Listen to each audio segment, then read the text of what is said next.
Next है मेरे पास एक question, let a be a set of non-zero integers and let equal to be the relation defined on a cross a as ab equal to cd if and only if ad equal to bc।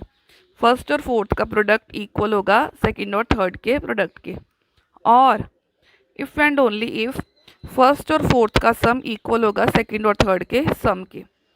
Equivalence proof करने के लिए मेरे को इसको तीन properties proof करनी पड़ेंगी, symmetric, transitive, reflexive. पहले मैं रिफ्लेक्सिव प्रूफ करती हूँ।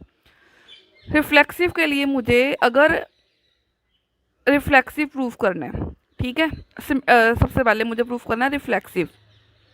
अब अगर A B equal to B है, ये इंटीजर्स है ना, गिवन है नॉन ज़ीरो इंटीजर्स। हमें पता है कि इंटीजर्स के केस में कॉम्यूटेटिव प्रॉपर्टी होल्ड करती है। कॉम्यूटेटिव प्रॉपर्टी मतलब 2 इंटू 3 इक्वल होता है 3 इंटू 2 के। तो ए बी और बी, ए बी का प्रोडक्ट ले लो या बी ए का प्रोडक्ट ले लो, रिजल्ट आपका सेम आता है for all A B belongs to A. ठीक है, ए आपका एक इंटीजर्स का सेट है। और अगर ये डेफिनेशन है कि अगर A D equal to B A, if and only का मीनिंग होता है कि अगर ये गिवन हो तो ये रिजल्ट आ सकता है, और अगर ये गिवन है तो ये रिजल्ट आ जाएगा। अब ये हमने ले लिया A B equal to B A, तो अब इसको कैसे लिखेंगे, ए और बी इक्वल होगा ए और बी के साथ, इस कंडीशन के अकॉर्डिंगली। ठीक है, तो ये अगर आपस में ए बी खुद के साथ सेल्फ रिलेटेड है तो ये सिमेट्रिक की डेफिनेशन होती है।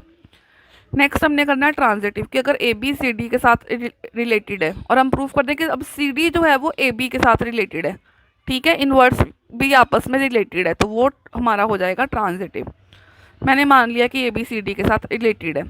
अब रिलेशन डिफाइंड कैसे था, और जो ए बी है वो ए बी और सी डी जो ऑर्डर्ड पेयर्स हैं वो ए क्रॉस ए के सबसेट्स हैं।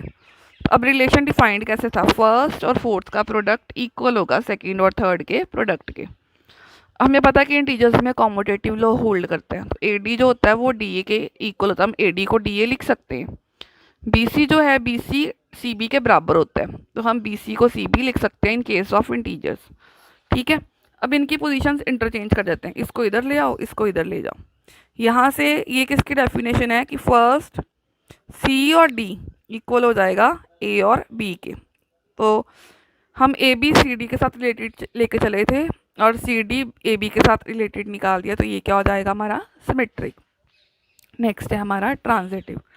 ट्रांजिटिव में क्या आएगा कि अगर ए बी सी डी के साथ रिलेटेड है और अगर सी डी ई एफ के साथ रिलेटेड है, ये कॉमन छोड़ दो, अगर हम प्रूफ कर दें कि ए बी ई एफ के साथ रिलेटेड है तो ये मेरा ट्रांजिटिव प्रूफ हो जाएगा।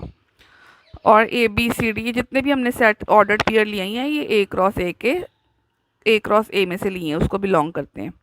अब हमने ये अगर लिया है कि दोनों आपस में रिलेटेड हैं, तो डेफिनेशन लगा दो A D equal to B C. अब C D equal to E F, definition लगा दो C F equal to D.